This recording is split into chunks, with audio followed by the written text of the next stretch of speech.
할머니, 할아버지 집에 나타난 엄청난 크기의 뱀이 할머니, 할아버지를 지켜주는 이야기입니다. 신비로운 이야기 속에서 따뜻한 감동과 깊은 깨달음을 느끼셨다면 구독과 좋아요로 함께 해주세요.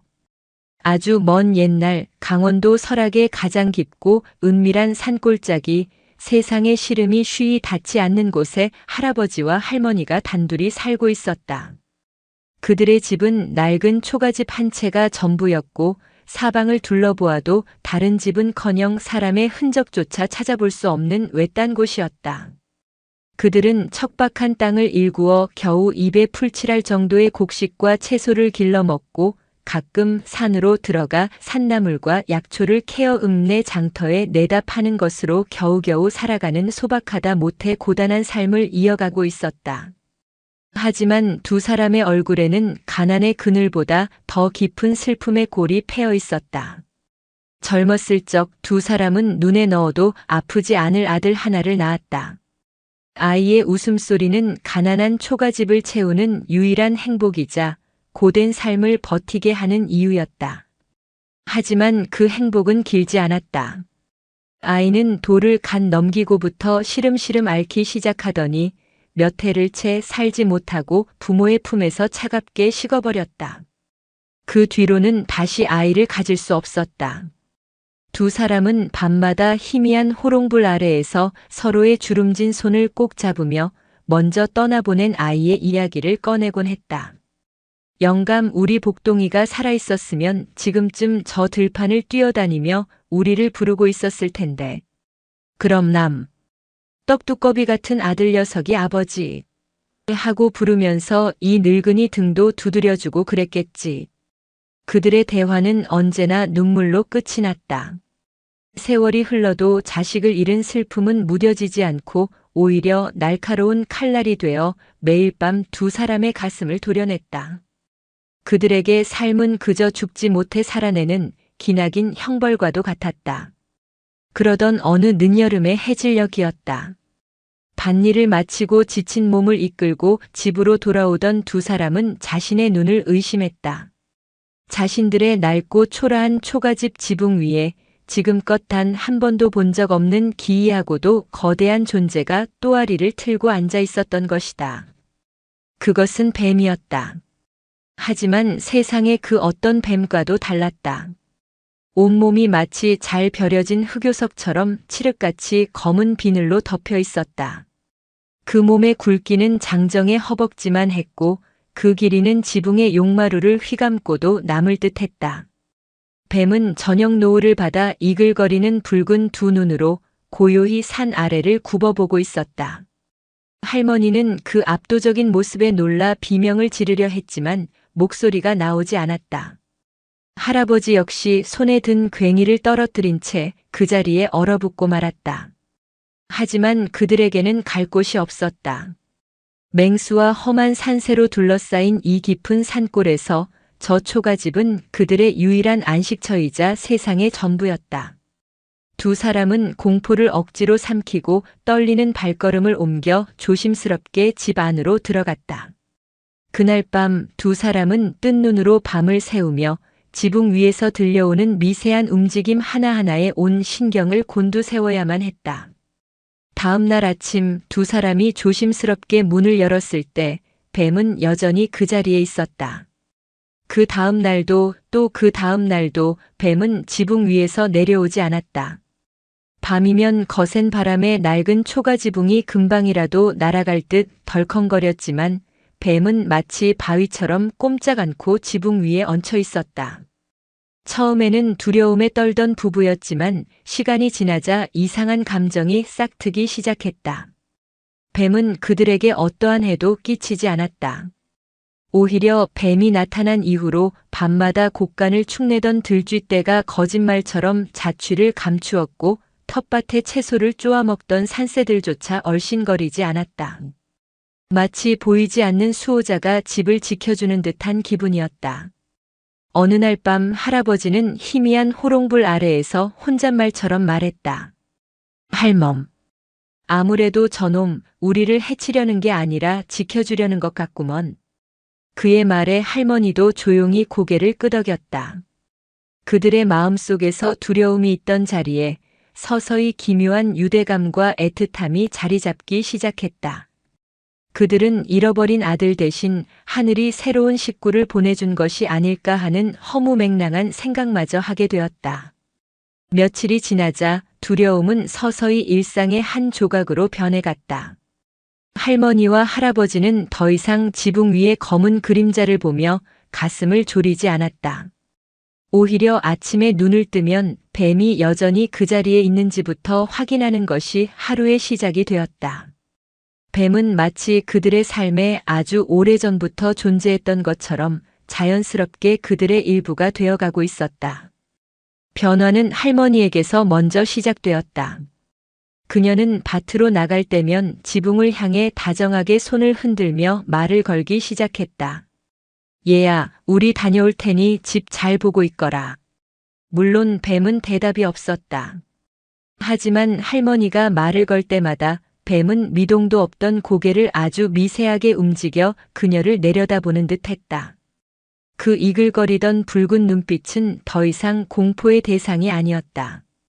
희미한 호롱불 아래에서 그 눈빛을 마주할 때면 할머니는 이상하게도 마음이 편안해지는 것을 느꼈다.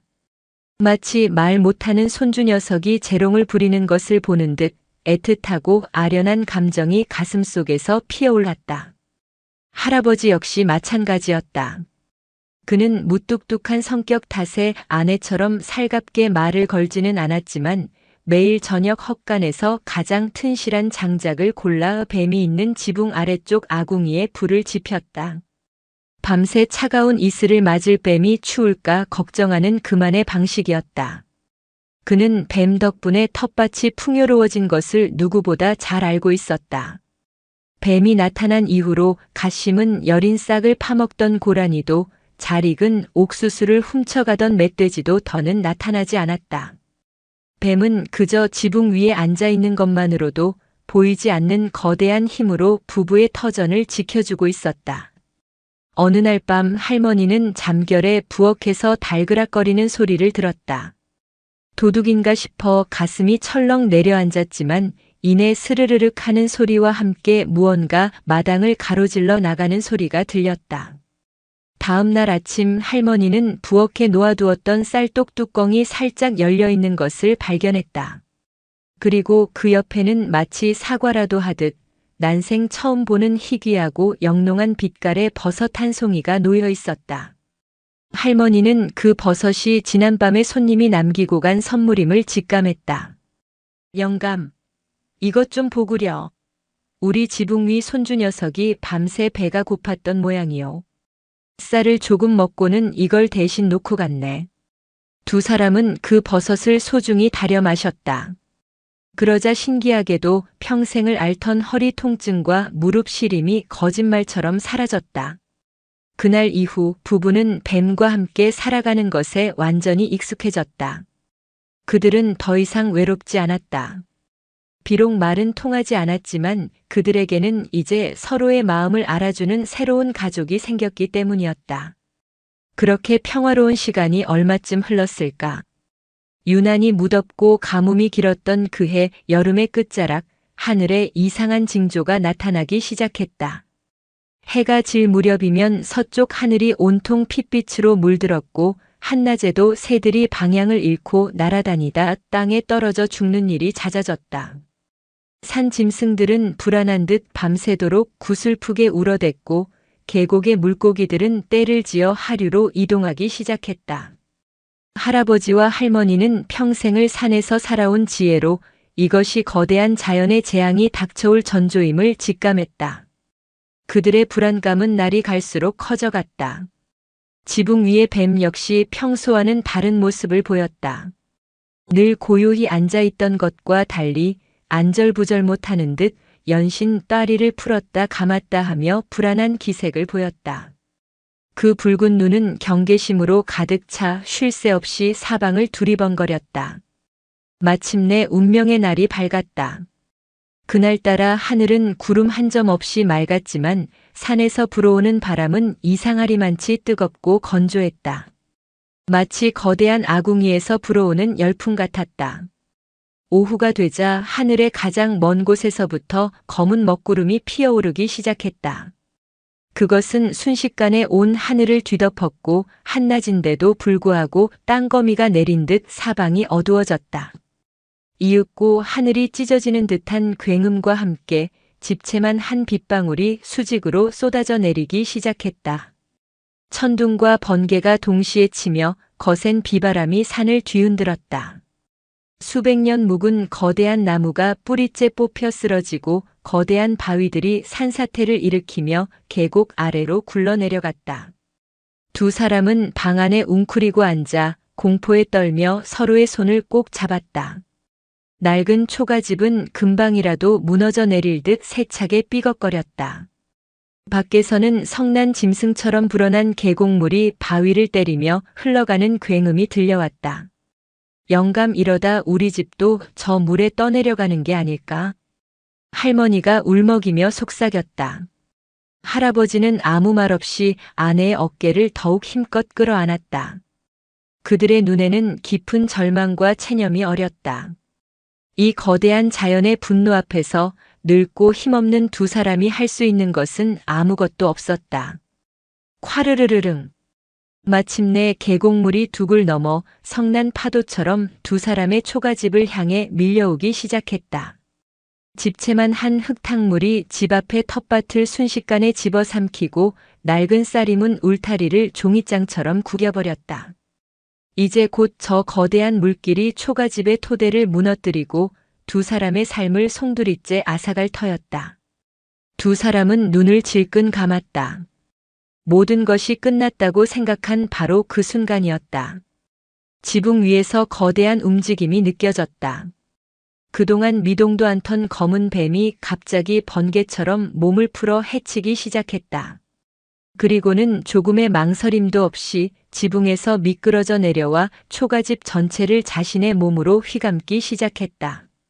굵고 기다란 몸이 흙으로 만든 벽과 썩어가는 기둥을 빈틈없이 감싸자 금방이라도 무너질 듯 삐걱거리던 집이 마치 거대한 바위처럼 단단해졌다.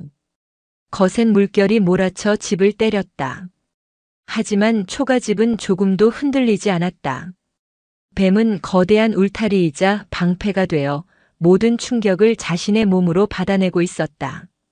흙탕물과 함께 떠내려온 날카로운 나뭇가지와 돌멩이들이 그의 강철 같은 비늘 위로 부딪혔지만 그는 꿈쩍도 하지 않았다. 방 안에 있던 할머니와 할아버지는 자신들의 집이 흔들림을 멈춘 것을 느끼고 조심스럽게 눈을 떴다. 그들은 창호지 문틈으로 자신들의 집을 온몸으로 감싸고 있는 거대한 검은 뱀의 몸뚱이를 보았다. 그들은 자신들의 눈을 의심했다. 이것은 꿈인가 생시인가? 두 사람은 깨달았다. 저 뱀이 자신들이 아들처럼 여기며 보살폈던 저 미물이 지금 자신의 목숨을 걸고 두 사람을 지켜주고 있다는 것을. 할머니와 할아버지는 서로를 부둥켜 안고 뜨거운 눈물을 흘렸다. 그것은 공포의 눈물이 아니었다. 감당할 수 없는 거대한 은혜 앞에서 느끼는 감사와 감격의 눈물이었다. 폭풍우는 사흘 밤낮으로 이어졌다. 그 시간 동안 뱀은 단 한순간도 몸을 풀지 않고 초가집을 굳건히 지켜냈다. 그의 검은 비늘은 곳곳이 찢기고 부서져 상처투성이가 되었지만 그의 붉은 눈은 조금의 흔들림도 없이 앞을 응시하고 있었다.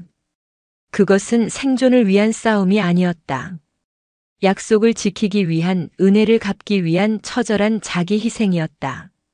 사흘 밤낮을 쉬지 않고 퍼붓던 비가 마침내 멎었을 때 세상은 물에 잠긴 채 깊은 침묵에 빠져 있었다. 할머니와 할아버지는 뜬 눈으로 밤을 새우고 자신들의 집을 감싸고 있던 거대한 움직임이 멈춘 것을 느끼고 나서야 조심스럽게 밖으로 나섰다. 눈앞에 펼쳐진 광경은 처참했다. 그들이 평생을 일구었던 작은 텃밭은 흔적도 없이 사라졌고 수십 년은 됨직한 아름드리 나무들이 뿌리째 뽑혀 계곡 아래에 나뒹굴고 있었다.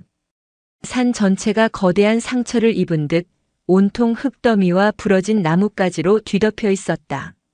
하지만 기적처럼 그들의 낡은 초가집만은 폭풍우가 휩쓸고 간 폐허의 한가운데에서 외로운 섬처럼 온전한 모습으로 서 있었다. 두 사람은 잠시 말을 잃고 자신들의 집을 감싸고 있던 검은 뱀을 바라보았다. 뱀은 기력이 다한 듯 몸을 푼 채 마당에 길게 늘어져 있었다. 한때 흑요석처럼 빛나던 강철 같던 비늘은 곳곳이 찢기고 부서져 있었고 그 사이로 붉은 상처가 드러나 있었다. 뱀은 가쁜 숨을 몰아쉬며 간신히 고개를 들어 두 사람을 바라보았다. 그 붉은 눈에는 더 이상 이글거리는 위험이 아닌 모든 힘을 소진한 자의 깊은 피로감이 서려 있었다. 얘야, 아이고 얘야. 할머니는 저도 모르게 뱀에게 달려가 상처투성이 몸을 붙잡고 오열하기 시작했다. 할아버지 역시 눈시울을 붉히며 다가와 거칠어진 손으로 뱀의 머리를 조심스럽게 쓰다듬었다. 내가 우리를 살렸구나. 이 늙은이들을 살리자고 내 몸이 이리 상했구나. 두 사람은 그날부터 뱀을 극진히 간호하기 시작했다. 할아버지는 산을 헤매며 상처에 좋다는 약초를 캐왔고 할머니는 정성껏 그 약초를 찧어 뱀의 상처 하나하나에 발라주었다. 그들은 자신들의 끼니는 거를지언정 뱀에게 먹일 신선한 달걀과 맑은 샘물을 구해다 입가에 흘려 넣어주었다. 그들의 보살핌 속에서 뱀은 조금씩 기력을 회복해갔다. 며칠이 지나자 뱀의 상처는 기적처럼 아물기 시작했다. 찢기고 부서졌던 비늘이 떨어져 나간 자리에는 더 깊고 윤기나는 새로운 검은 비늘이 돋아났다. 뱀은 다시 예전처럼 지붕 위로 올라가 또아리를 틀고 앉아 두 사람의 일상을 묵묵히 지켜보았다. 하지만 그 모습은 이전과는 어딘가 달라져 있었다. 두려움과 경외의 대상이었던 뱀은 이제 두 사람에게 있어 목숨을 구해준 은인이자 마음으로 낳은 자식과도 같은 존재가 되어 있었다. 그렇게 다시 평화로운 시간이 얼마쯤 흘렀을까? 가을이 깊어져 첫서리가 내리던 어느 날 밤이었다. 할머니와 할아버지는 잠결에 지붕 위에서 스르르륵 하고 무언가 미끄러져 내려오는 소리를 들었다. 두 사람은 불길한 예감에 벌떡 일어나 밖으로 나갔다. 달빛이 교교한 마당, 뱀은 조용히 지붕에서 내려와 있었다. 그리고는 초가집 앞에서 마지막으로 고개를 들어 방 안에서 나온 두 사람을 한참 동안 말없이 바라보았다. 그 붉은 눈빛에는 수만 가지 감정이 담겨 있는 듯 했다. 감사, 연민, 그리고 이제는 떠나야만 한다는 아쉬움과 슬픔까지. 부부는 말없이 그 모습을 지켜보았다. 아무도 입을 열지 않았지만 그들은 이미 알고 있었다. 이별의 시간이 왔음을. 할머니의 눈에서 굵은 눈물방울이 흘러내렸다. 가려는 게냐, 이제 정말 가는 게야. 뱀은 그 말에 화답하듯 아주 천천히 고개를 끄덕이는 듯 했다. 그리고는 몸을 돌려 달빛 어린 오솔길을 따라 천천히 산속 깊은 곳으로 사라져갔다. 부부는 그의 검은 그림자가 어둠 속으로 완전히 사라질 때까지 그 자리에 못 박힌 듯 서 있었다. 가슴이 뭉클해졌다. 그것은 슬픔과는 다른 종류의 감정이었다. 마치 오랫동안 기다려온, 그러나 결코 원하지 않았던 이별 같았다. 다음 날 아침 두 사람은 밤새 잠을 이루지 못하고 뜬 눈으로 새벽을 맞았다. 뱀이 떠나간 마당은 텅 비어 있었고 지붕 위에는 더 이상 검은 그림자가 없었다. 집안을 채우던 기묘한 온기가 사라지자 초가집은 다시 예전처럼 춥고 외로운 공간으로 돌아온 듯 했다.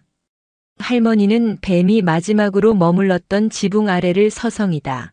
집단 사이에서 무언가 반짝이는 것을 발견했다. 그것은 뱀이 남기고 간 단 하나의 비늘이었다. 밤하늘의 별을 담은 듯 깊고 영롱한 검은 빛을 띠는 완벽한 모양의 비늘이었다. 할머니는 떨리는 손으로 그 비늘을 집어들었다. 그것은 차가우면서도 살아있는 듯한 온기를 품고 있었다. 그 비늘을 손에 쥔 순간 할머니의 머릿속에 섬광처럼 하나의 생각이 스쳐 지나갔다. 영감, 아무래도 저 뱀은 그녀는 말을 잇지 못하고 할아버지를 바라보았다. 할아버지 역시 같은 생각을 하고 있었던 듯 침묵 속에서 깊이 고개를 끄덕였다. 그날 이후 할머니와 할아버지는 굳게 믿었다. 그 뱀은 다른 누구도 아닌 먼저 세상을 떠난 자신들의 아들 복동이가 다시 돌아온 것이라고. 못다한 효도를 하고 부모의 목숨을 지켜준 뒤 이제야 편안한 곳으로 떠나간 것이라고. 그 믿음은 허무맹랑했지만 자식을 잃은 부모의 찢어진 가슴을 어루만져주는 유일한 위안이었다. 두 사람은 더 이상 슬퍼하지 않았다. 대신 뱀이 남기고 간 검은 비늘을 작은 비단 주머니에 넣어 소중히 간직했다. 그리고 밤마다 하늘의 별빛을 올려다보며 이제는 하늘의 별이 되었을 아들과 아들의 화신이었을 뱀에게 조용히 속삭였다. 고맙다 우리 아가. 너 덕분에 이 늙은이들이 살아남았다. 내가 어디에 있든 우리는 언제까지나 너를 잊지 않고 기억하마. 그날 이후 두 사람의 삶은 이전과 같으면서도 완전히 달라졌다. 여전히 가난했고 여전히 외딴 산골에서 서로를 의지하며 살았지만 그들의 마음속에는 더 이상 지독한 슬픔과 절망이 없었다. 그 자리에는 아들에 대한 그리움과 그 아들이 남기고 간 거룩한 사랑에 대한 감사함이 가득 채워져 있었다. 그들은 밭을 일굴 때도 산나무를 캘 때도 마치 아들이 곁에서 지켜보는 듯 든든함을 느꼈다. 세월이 흘러 할머니와 할아버지는 평안히 눈을 감았다. 그들이 살던 초가집은 비바람에 허물어져 자연으로 돌아갔지만 그들의 이야기는 산을 넘어 강을 건너 사람들의 입에서 입으로 전해졌다. 아이를 잃은 노부부의 초가집을 죽은 아들의 혼이 깃든 거대한 검은 뱀이 나타나 지켜주었다는 신비롭고도 애틋한 이야기. 사람들은 그 이야기를 들을 때마다 눈시울을 붉히며 부모를 향한 자식의 지극한 사랑과 자식을 향한 부모의 끝없는 그리움에 대해 생각했다. 이야기는 세대를 거듭하며 조금씩 살이 붙고 변해갔지만 그 안에 담긴 핵심적인 메시지만은 결코 변하지 않았다. 그리하여 설악의 깊은 산골짜기에는 지금도 이런 전설이 전해져 내려온다. 거센 폭풍우가 몰아치는 밤이면 길 잃은 나그네의 눈에 아주 가끔 산 중턱에 허물어진 늙은 소나무 아래에서 희미한 불빛 하나가 보인다고 한다.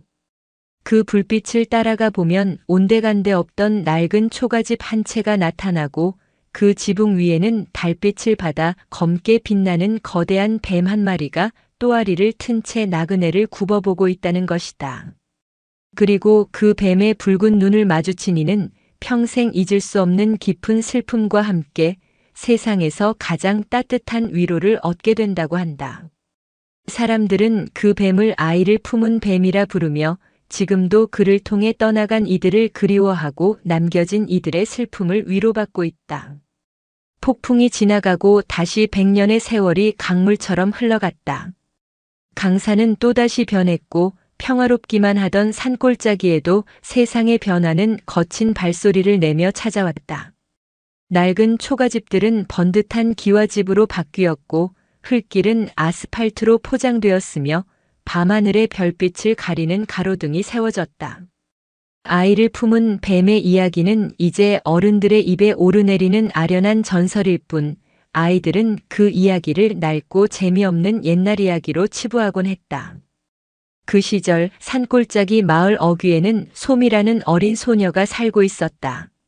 솜이 역시 노부부처럼 아주 어릴 적에 부모님을 여의고 병든 할머니와 단둘이 살아가고 있었다.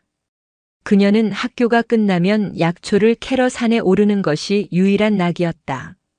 다른 아이들이 마을 회관에 모여 텔레비전을 볼 때 소미는 산속의 이름 모를 들꽃과 새들에게 말을 걸며 외로움을 달랬다. 그녀에게 산은 단순한 놀이터가 아니라 돌아가신 부모님의 품처럼 따뜻하고 거대한 존재였다. 그러던 어느 날 마을에 낯선 외지인들이 나타났다. 그들은 번쩍이는 검은 차를 타고 와 마을 곳곳을 측량하고 사진을 찍어댔다.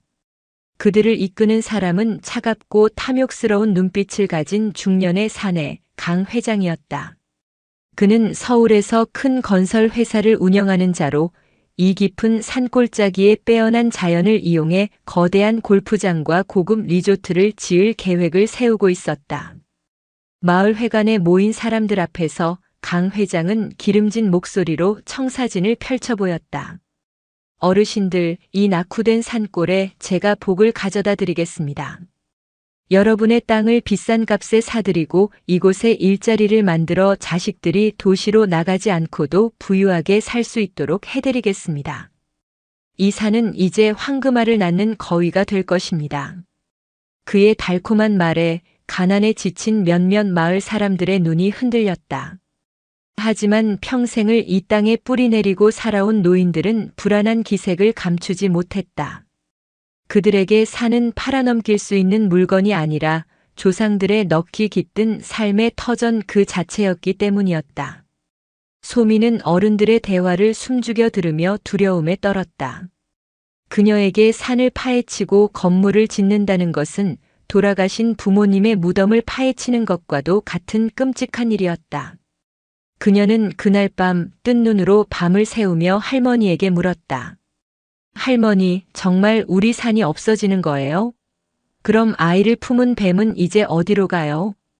할머니는 주름진 손으로 손녀의 머리를 쓰다듬으며 한숨을 내쉬었다. 얘야, 그건 다 옛날 이야기란다. 이제 그런 걸 믿는 사람은 아무도 없지. 세상이 변했단다. 할머니의 체념 섞인 목소리에 소미의 마음은 무너져 내리는 듯 했다. 강 회장의 개발 계획은 거침없이 진행되었다. 마을 사람들은 헐값의 보상금 앞에 분열되었고 평생을 이웃으로 지내온 사람들 사이에 반목과 불신이 싹텄다. 결국 돈의 힘 앞에 산을 지키려던 노인들의 목소리는 묻혀버리고 말았다. 얼마 지나지 않아 산 어귀에서부터 거대한 기계 소리가 울려 퍼지기 시작했다. 수백 년 묵은 나무들이 비명을 지르며 쓰러져 나갔고 파헤쳐진 붉은 흙이 산의 푸른 살결을 흉터처럼 뒤덮었다. 산은 신음하기 시작했다. 막던 계곡물은 흙탕물로 변했고 산새들은 보금자리를 잃고 어디론가 떠나버렸다. 소미는 매일같이 파괴되어가는 산을 보며 눈물을 흘렸다. 그녀가 할 수 있는 일은 아무것도 없었다. 그러던 어느 날 그녀는 문득 할머니가 들려주었던 전설의 마지막 구절을 떠올렸다. 거센 폭풍우가 몰아치는 밤이면 길 잃은 나그네의 눈에 아주 가끔 산 중턱에 허물어진 늙은 소나무 아래에서 희미한 불빛 하나가 보인다고 한다. 소미는 결심했다. 그곳을 찾아가야만 했다. 그녀는 어른들 몰래 작은 호롱불 하나를 들고 비가 부슬부슬 내리는 어두운 밤에 홀로 산을 오르기 시작했다. 길도 없는 험한 산길을 헤치고 나아가기를 몇 시간, 그녀는 마침내 전설 속의 그 장소처럼 보이는 곳에 다다랐다. 수백 년은 됨직한 거대한 늙은 소나무 한 그루가 벼락이라도 맞은 듯 반쯤 쓰러져 있었고 그 아래에는 이끼 낀 돌무더기가 마치 오래된 집터처럼 남아 있었다. 바로 그곳이었다. 소미는 돌무더기 앞에 털썩 주저앉아 두 손을 모으고 간절히 기도하기 시작했다. 아이를 품은 뱀님 제발 제발 이 산을 지켜주세요. 저희를 버리지 말아주세요. 그녀의 뜨거운 눈물이 흙바닥으로 떨어져 내렸다. 얼마나 지났을까? 기도를 마치고 일어나려던 그녀의 손에 돌틈 사이에서 반짝이는 무언가가 닿았다. 조심스럽게 흙을 파헤치자 그곳에는 작은 비단 주머니 하나가 묻혀 있었다. 100년의 세월에 사가 해져 있었지만 그 안에는 무언가 단단한 것이 들어 있었다. 떨리는 손으로 주머니를 열어본 순간 소미는 숨을 멈췄다. 주머니 안에는 밤하늘의 별을 담은 듯 깊고 영롱한 검은빛을 띠는 완벽한 모양의 비늘 한 조각이 들어 있었다. 그것은 차가우면서도 살아있는 듯한 온기를 품고 있었다. 전설은 진짜였다. 소미는 그 비늘을 가슴에 꼭 품고 새로운 희망과 함께 산을 내려왔다. 다음 날 소미는 검은 비늘을 들고 마을 회관으로 달려갔다. 강 회장과 어른들이 모여 마지막 보상금 협상을 벌이고 있었다. 소미는 그들 앞에 용감하게 나섰다. 이 산을 파헤치면 안 돼요. 이 산은 살아있어요.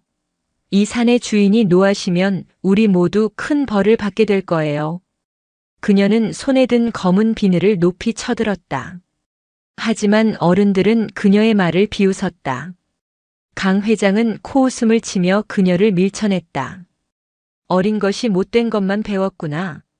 어디서 이런 돌멩이 하나 주워와서 어른들을 현혹하려 드느냐. 썩 비키지 못할까? 비늘이 소미의 손에서 떨어져 흙바닥을 굴렀다. 그 순간이었다. 쿠르르르릉. 맑았던 하늘이 갑자기 어두워졌다. 산 전체가 울리는 듯한 기이한 정적이 흘렀다.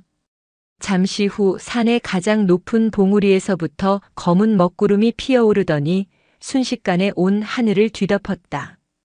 한낮인데도 불구하고 칠흑 같은 어둠이 내렸다. 천둥이 요란하게 울리고 번개가 바로 옆에 공사 장비를 내리쳤다. 쾅 하는 굉음과 함께 기계가 불꽃을 튀기며 폭발했다. 거센 비바람이 몰아치기 시작했다. 하지만 그 비는 마을이 아닌 오직 강 회장과 그의 공사 현장 위로만 국지적으로 쏟아져 내렸다. 산사태가 일어나 애써 닦아놓은 길을 막아버렸고 쓰러진 나무들이 그들의 중장비를 덮쳤다. 공포에 질린 인부들은 비명을 지르며 도망쳤다. 강 회장은 믿을 수 없다는 듯 넋이 나간 얼굴로 하늘을 올려다보았다. 그의 눈에 검은 구름 사이로 언뜻 산 하나를 휘감을 만큼 거대한 검은 그림자가 번개처럼 스쳐 지나가는 것이 보였다. 그는 그 자리에서 정신을 잃고 쓰러졌다. 폭풍우는 강 회장과 그의 무리가 모두 산을 떠나고 나서야 거짓말처럼 멎었다. 하늘은 다시 맑게 개었고 산은 깊은 침묵에 잠겼다. 그날 이후 아무도 감히 그 산을 건드리지 못했다.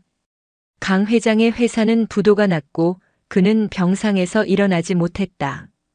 마을 사람들은 자신들의 어리석음을 참회하며 소미와 함께 파괴된 산을 다시 가꾸기 시작했다. 소미가 주워든 검은 비늘은 마을의 가장 소중한 보물이 되었다. 사람들은 더 이상 아이를 품은 뱀의 전설을 낡은 이야기로 치부하지 않았다. 그들은 깨달았다. 전설은 과거의 기록이 아니라 자연을 존중하고 생명을 아끼는 마음속에 영원히 살아 숨쉬는 현재의 약속이라는 것을. 그리고 그 약속을 믿고 지키려는 순수한 영혼이 있는 한 산의 수호신은 언제까지나 그들과 함께할 것이라는 사실을. 그리하여 설악의 깊은 산골짜기에는 또 하나의 새로운 전설이 더해져 1000년을 넘어 이어지게 되었다. 산의 분노가 휩쓸고 지나간 자리에 남은 것은 폐허가 된 공사 현장과 경외심으로 가득 찬 마을 사람들의 침묵이었다. 강 회장과 그의 무리가 혼비백산하여 도망친 이후 산은 다시 깊고 고요한 평화를 되찾았다. 하지만 그날의 사건은 단순한 기상이변으로 치부할 수 없는, 지울 수 없는 흔적을 모든 이의 마음에 남겼다. 이야기의 중심에는 이제 어린 소녀 소미와 그녀의 손에 들린 작고 검은 비늘 한 조각이 있었다. 어른들이 탐욕과 불신으로 눈이 멀었을 때 오직 순수한 믿음으로 산의 정령과 교감한 아이. 마을 사람들은 이제 소미를 예전처럼 그저 가여운 고아 소녀로 대하지 않았다. 그들은 소미의 맑은 눈 속에서 자신들이 잊고 살았던 산의 목소리를 들었고 그녀의 작은 손에 들린 검은 비늘에서 감히 거역할 수 없는 신성한 힘을 느꼈다. 마을 사람들은 만장일치로 파괴되었던 산을 원래의 모습으로 되돌리기로 결의했다. 그리고 그 첫걸음으로 소미가 발견한 검은 비늘을 모실 작은 사당을 짓기로 했다. 장소는 바로 100년 전 노부부의 초가집이 있었던 벼락 맞은 늙은 소나무 아래였다. 마을의 목수와 석공들이 자발적으로 나서 가장 좋은 나무와 돌을 골라 정성껏 사당을 지었다. 그 어떤 화려한 단청도 거대한 불상도 없었다. 오직 검은 비늘 하나를 모시기 위한 작고 소박하지만 온 마을 사람들의 참회와 존경심이 담긴 공간이었다. 비늘을 사당에 안치하던 날 기이한 일이 벌어졌다. 소미가 비늘을 제단 위에 올려놓는 순간 닫혀있던 사당 안으로 한 줄기 햇살이 비집고 들어와 정확히 비늘을 비추었다. 그러자 칠흑같이 검기만 하던 비늘의 표면 위로 마치 밤하늘의 은하수처럼 미세하고 영롱한 빛의 입자들이 떠올랐다가 사라졌다. 그 광경을 지켜보던 모든 이들은 저도 모르게 무릎을 꿇고 합장했다. 그날 이후 검은 비늘은 마을의 새로운 구심점이자 신앙의 대상이 되었다. 사람들은 힘든 일이 있을 때나 마음의 위안이 필요할 때면 사당을 찾아와 조용히 기도를 올렸다. 신기하게도 사당에 다녀온 이들은 한결같이 마음의 평화를 얻고 돌아갔다. 비늘은 마치 살아있는 존재처럼 마을 사람들의 슬픔을 위로하고 희망을 북돋아주는 듯 했다. 소미는 매일 아침 가장 먼저 일어나 사당을 쓸고 닦으며 비늘에게 말을 걸었다. 그녀에게 비늘은 단순한 물건이 아니라 산의 정령이자 돌아가신 부모님과 자신을 이어주는 유일한 끈이었다. 산이 다시 푸르름을 되찾자 마을에는 새로운 변화의 바람이 불어왔다. 산의 분노 사건과 검은 비늘에 대한 소문이 산을 넘어 퍼져나가면서 외지인들이 다시 마을을 찾기 시작한 것이다. 하지만 그들은 예전의 강 회장처럼 탐욕에 눈이 먼 개발업자들이 아니었다. 그들은 도시의 소음과 경쟁에 지쳐 진정한 휴식과 마음의 치유를 찾아온 사람들이었다. 그들은 마을의 아름다운 자연과 순박한 인심에 감탄했고 무엇보다 아이를 품은 뱀의 전설과 그 전설이 현실이 된 기적 같은 이야기에 깊이 매료되었다.